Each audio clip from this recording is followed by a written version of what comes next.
اللہ تبارک و تعالی جس کسی کو ہدایت سے نوازنا چاہتا ہے اس کے سینے کو اسلام کے لیے کھول دیتا ہے، شرح صدر عطا کر دیتا ہے۔ ہاں، یہ بہت اہم ترین دلیل ہے، یہ بہت اہم ترین پوائنٹ کی بات ہے کہ اللہ جس کو ہدایت دینا چاہتا ہے اسے اس اسلام کی طرف سے شرح صدر دے دیتا ہے، سینہ کھول دیتا ہے اس کے لیے۔ حقیقی طور پر یاد رکھیے، ہمیں اللہ تبارک و تعالی سے مانگنا چاہیے شرح صدر۔ جب اسلام کے احکامات پر ہمارے دل مطمئن نہ ہوتے ہوں، ہماری زبانیں جی بجبی ہوتی ہوں، ہمارے اندر شکایات پیدا ہوتی ہوں،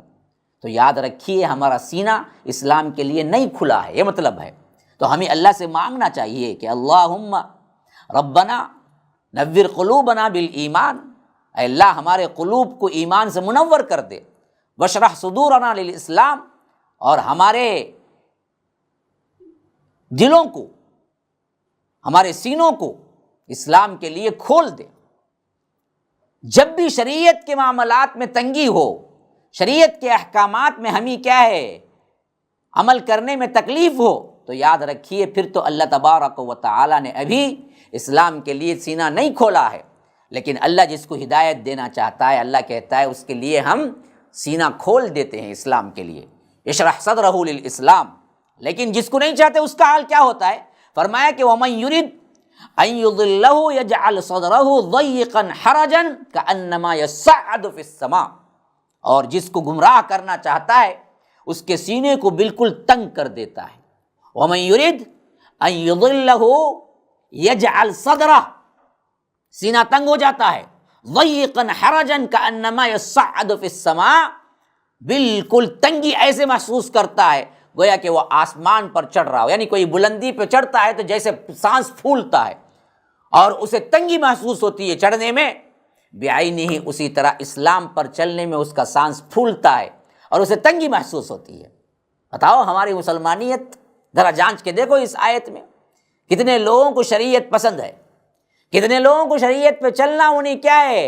اپنے ذوق کے مطابق لگتا ہے، جذبے کے ساتھ عمل کرتے ہیں۔ کتنے لوگ ہیں جن کو شریعت پر چلنا اتنا ناگوار ہے گویا کہ وہ چڑھائی پہ چڑھ رہے ہوں، جس طرح ایک اونچائی پر چڑھنے والے کی سانس پھولتی ہے اسی طرح ہمیں اسلام پر چلنے پر بھی ہماری سانس پھولنے لگتی ہے، یہی کیفیت ہوتی ہے۔ تو یہ اللہ جس کو گمراہ کر دینا چاہے اس کا حال ہوتا ہے یہ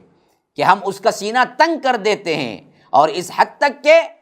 وہ ایسا گمان، ایسا محسوس کرنے لگتا ہے گویا کہ وہ بلندی پہ چڑھ رہا ہے۔ کذالک یجعل الرجس علی الذین لا یؤمنون، اسی طرح اللہ تعالی ناپاکی مسلط کر دیتا ہے ان لوگوں کو جو ایمان نہیں لاتے۔ یہ ناپاکی ہے،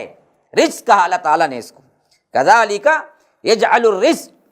فرمایا کہ یہ جو چیز ہے نا جی، اسلام پر چلنے پر تنگی، اسلامی احکامات پر آپ کے لیے کیا ہے خوشی نہیں ہے، جذبہ نہیں ہے، چی بچبی ہونا، ہاں ہیلے بہانے تلاش کرنا، یہ دراصل رب کی طرف سے گندگی ہے، رجس ہے جو اللہ تبارک و تعالیٰ ان لوگوں پر مسلط کر دیتا ہے علی الذین لا یؤمنون، جو دراصل ایمان نہیں لاتے۔ الحسنہ یونیورسٹی، یہ ہے پلاٹ اس طرح، یہ 4 ایکڑ کی زمین ہم نے کیا یونیورسٹی کے لیے مخصوص کر دی ہے، پورے 4 ایکڑ۔ اس کے اندر ہم مسجد لائیں گے، عورتوں کے لیے الگ سے ایک کالج ہوگی، اور اسی طرح مردوں کے لیے کالج ہوگی، کلیے مختلف ہوں گے، ان کلیات کو جوڑ کر یونیورسٹی لیول تک پہنچے گی یہ۔ اس کے ساتھ ساتھ انشاءاللہ العزیز 24/7 سیکیورٹی کا انتظام ہوگا۔